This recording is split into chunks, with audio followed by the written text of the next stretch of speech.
Ginising siya ng isang pamilyar na boses. "Miss, gising lang po sandali. Mag-i-inject po ako." Pagmulat niya, nakita niya ang babaeng nurse na karaniwan niyang kasama. Medyo naguluhan siya. Andito na po yung isa niyong kasama kanina, yung lalaki. Siya nga yung naglagay ng gamot sa dextrose ko.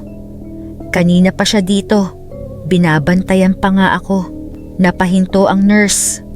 Napatingin sa kanya na tila natakot.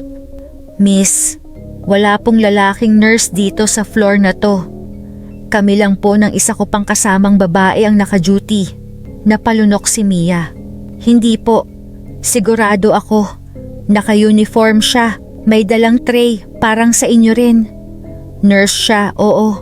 Hindi na sumagot ang nurse. Lumabas ito ng silid at bumalik kasama ang isa pa. Pareho nilang inusisa si Mia.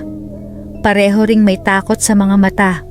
Nang matapos ang tanungan, agad silang lumabas at tila may tinawagan sa labas. Pagkalabas nila, napansin ni Mia na lumamig ang kwarto.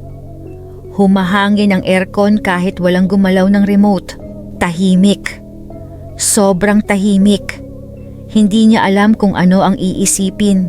Mula noon, tuwing mag-aalas 3, gising si Mia. Pinipilit niyang huwag matulog. Pero minsan, kahit anong iwas mo, hindi mo talaga sila kayang takasan.